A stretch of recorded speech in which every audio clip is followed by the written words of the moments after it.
All right, everyone, I hope you're doing well wherever you're at. Wow, I can't wait. We're actually here. We are at the third swear word that most couples, most families, siblings, coworkers, friend groups don't even realize they're using or saying, but they end up saying or doing it anyways. But here's the problem. We do it because in regular conversation, we just do it. My name's Jeremiah. I'm with New Life Counseling.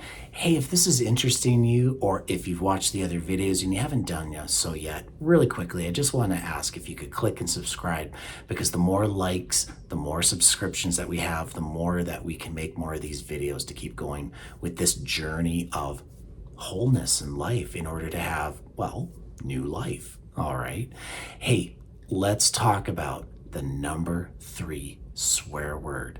And again, it's not going to be the word that you are thinking of. It's not the F-bomb. It's not the B-bomb. It's not the other bombs that are out there. Okay. It's actually, this particular swear word is a mixture of little swear words. Okay. And it actually is a theme that we're going to talk about today. Okay, so I'll start off with some of the words, but then I'll talk about what the words are and how it fits and how it works. Okay, so simply to start things off, they are little words like but, always. Okay, words like never. All right, these words that create what I call an extreme in feeling or thinking. In what is known as cognitive terms or cognitive behavioral therapy terms, there's a concept that is often known as cognitive distortions. Within cognitive distortions, we discover that our thoughts sometimes, specifically in the limbic system, can go into these extreme thoughts, at very black and white, very polarized, kind of similar to what we're seeing within the political arena, within different things that are happening within our society and culture today. Very extremes, not to give anyone flashbacks, but a couple years ago, based on the filming of this video, you may have heard of this thing. It was called the pandemic. All right. Oh, trigger. What are we talking about? I don't watch this video anymore. We're not going to talk about the pandemic, with the exception that I don't really care. I mean, I do care. But what was so sad and what broke my heart was these extremes of to mask to not to mask, the vax to not the vax. And at the end of the day, no, I'm not going to tell you which side I'm on. Because here's the thing. In the work I do, all I saw was relational breakup, family units torn apart because of this right, black, white, right, wrong attitude. Husbands, wives, couples, common law relationships, children, friend groups. I haven't seen my friend in 3 years because they just refuse. So sad. And I hope that's not you. Although if it is you, you probably turn this video off by now because you're going, this guy doesn't, I'm out of here. But if you want that repair, if you want to help and maybe use part of that within communication techniques to begin looking at how to repair, we gotta look at what are called cognitive distortions. Yes, that will be a different video down the road. But for right now, just to introduce the basic concept, like if you walk away with nothing, when we are looking at how we think and how we fall into these extreme black and white thoughts, it's simply this. They are what are known as, and here's the word, absolutes. All right, absolutes. What's an absolute? It's an absolute. All right, there is no other way but the highway, my way, me, not you, not to confuse with the other swear words that I've mentioned before. When I feel strongly or believe strongly or am thinking strongly or am feeling strongly in the limbic system, when I'm in conflict, that can be projected onto the other person. And absolutes are where we will hear those little words I introduced at the beginning, like always, never, all of these different words that are absolutes. But think about it. For those of you who have watched the other 2 videos before this one, oh, I hope you catch on to this.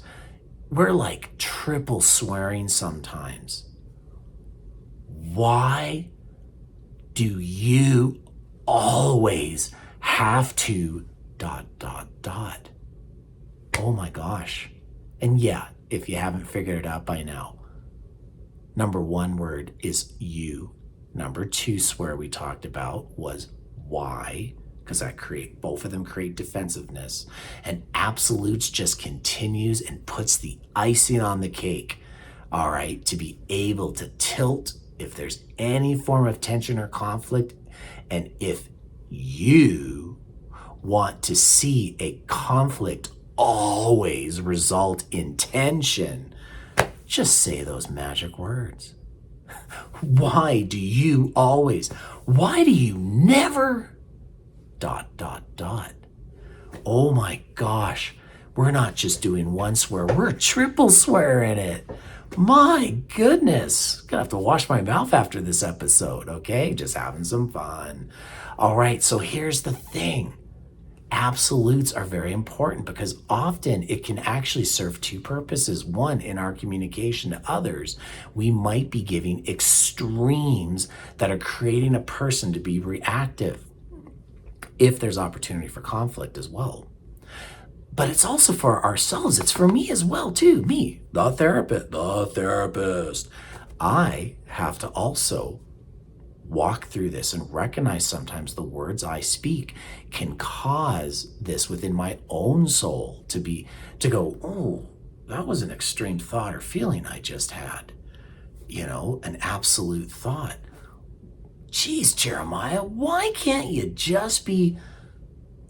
Why do you always have to say ...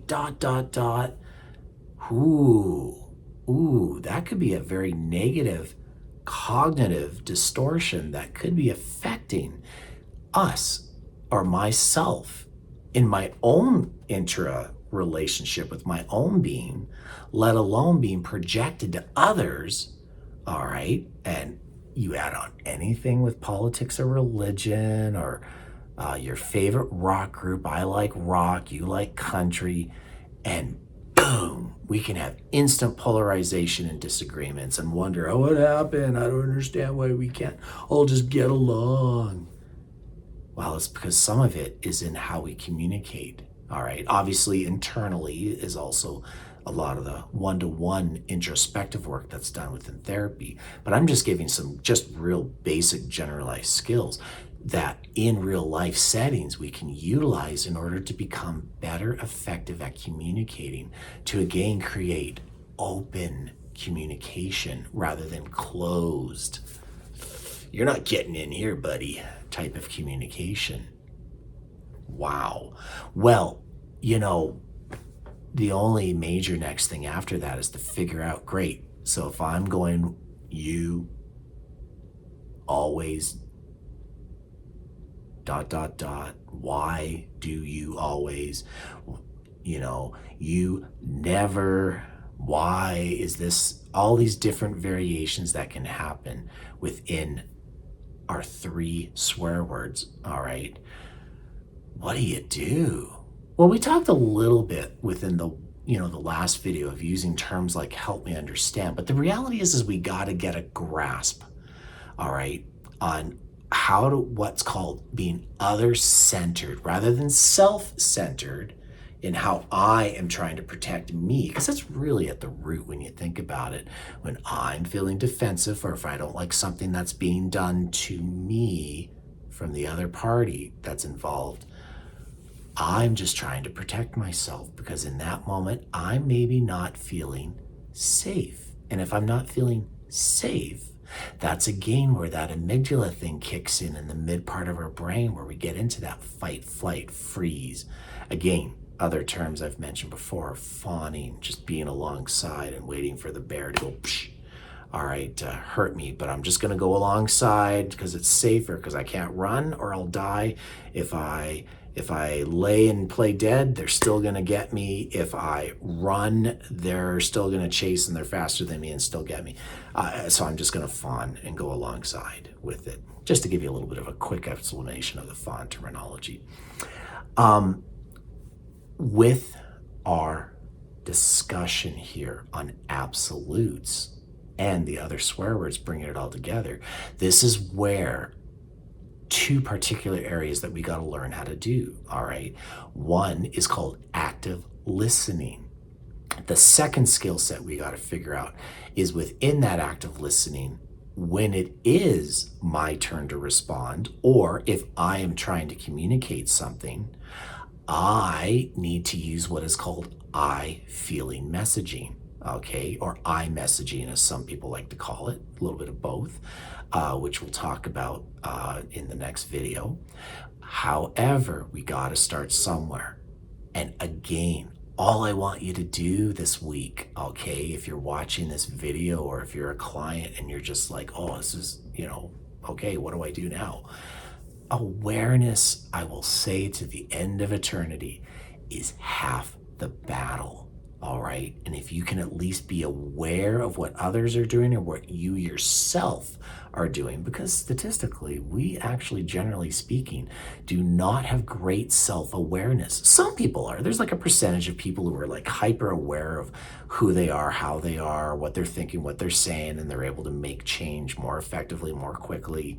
All right. Or even if they can't, they at least recognize, oh no, there I'm saying those words again, so they can work towards improving upon it. All right. But if you're like the majority of us, and that's not the skill set you have, awareness is half the battle. So buy some popcorn, put it in a bowl, sit back and enjoy the show, except unless, of course, it's your own show, then don't be doing that because that could create a reaction. All right. I'm just having some fun here.